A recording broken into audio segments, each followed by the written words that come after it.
December 2008. The iron mine on the range shut its gates overnight. 600 men out of work the week before Jesus' birthday. My husband Joe was one of them. 3 months later he wrapped his pickup around a pine on Highway 53 coming home from a bar he couldn't afford. Left me, Rosa Two Rivers, 35 years old, 4 kids under 12, and a mortgage on a double-wide that suddenly felt 10 sizes too big. The tribal council said, "Take the relocation money, Rosa. Move to the cities." The bank said, "Sell before foreclosure." The old Finnish ladies at church said, "Find a new man quick, honey. Winter's coming." I did none of it. Instead I got my CDL at the community college in Virginia, Minnesota, while the kids were in school. Bought a 1998 Kenworth with 800,000 miles on it for $12,000 I didn't have, borrowed from my auntie's bingo jackpot. First winter I plowed county roads and hauled propane across frozen lakes everybody else was scared to cross. Ice road trucking. One woman on a 400-mile loop of ice and pine. The men laughed at the yard. That squaw's gonna drown herself and her rig. I just kept my thermos full of wild rice soup and my radio tuned to Powwow Highway on 107.1. First big storm hit in February. 36 inches in 24 hours. Dialysis patients in Grand Rapids couldn't get out.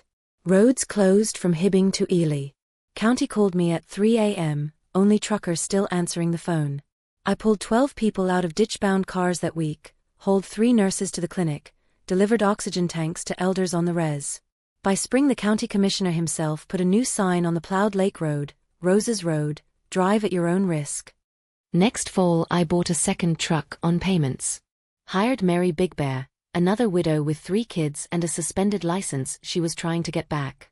Then came Darlene, then Shirley. By 2012 we had 6 rigs, all women, all single moms or widows, all Anishinaabe or Finnish or Serbian, didn't matter. We wore Carhartt bibs and bunny boots and we moved everything, groceries, snowmobiles, heating oil, once even a prefab house in 3 pieces. People stopped laughing. 2014. The mine reopened under new owners. Half the men who'd called me crazy came looking for jobs. I hired 2, only the ones who could pass a drug test and say yes ma'am without smirking. Last year NPR came up from the Twin Cities wanting the Lady Ice Road truckers story. Pretty reporter from Minneapolis, fur hood and city boots, asked me the question they always ask. "Rosa, where did you find the strength to do all this alone?"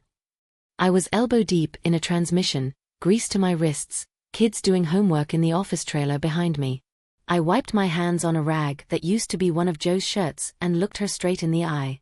Alone. I laughed. "Honey," I looked around and realized the rescue party was already here. It was just wearing braids and steel toes. That's the quote they put on the radio. That's the one they painted on the side of my new Kenworth in big white letters. Rosa's Road Hauling, Northern Minnesota. Where the cavalry showed up in a Peterbilt. Some nights I still drive the late run myself, headlights cutting through blowing snow, lake ice groaning under 80,000 pounds. Radio crackles with my girls checking in. Mary, Darlene, Shirley, and now my oldest daughter Leanne who just got her CDL last month. The bank notes paid off. The double-wide has new siding. Every one of my kids has a college fund. And every time another woman loses her man to the bottle, the mine or the lake, I hand her a job application and say the same thing. "We'll pay you back, Mama." 9 years later, still waiting. I gave Luke 10 grand for a food truck that got repossessed in 4 months. In return I got Mother's Day brunch where they argue over who drives grandma home. At 2 a.m. Aisha sits, tears shining. "Wanting to call somebody else? Friend? Neighbor?" "Just you, sugar," I whisper. "You're doing fine." That's when it clicks. Cold, final, peaceful. I'm done. When they discharge me next week, I'm not going back to the condo full of their baby pictures and my silence. I'm selling everything, packing 1 suitcase, and disappearing so clean they'll think the heart attack finished the job. My cousin Darlene in Savannah already said yes. Spare room, marsh view, salt air good for broken hearts. I've got 12,000 hidden dollars they never knew about, my Never Again fund after the food truck disaster. Let them have their cake and their lake houses and their non-refundable lives. I'm cashing in my absence. They'll find out when the hospital calls and my bed's empty, when my phone stays dead, when the condo is stripped and the storage unit holds 30 years of finger paintings and bronze shoes. They'll panic then, they always do when it costs them something.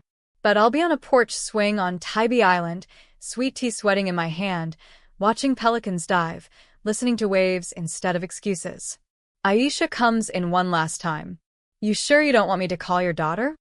Tell them whatever you need to, baby, I say, squeezing her hand. Tell them Maggie Caldwell finally ran out of extra lives. I sleep without dreaming of frosting.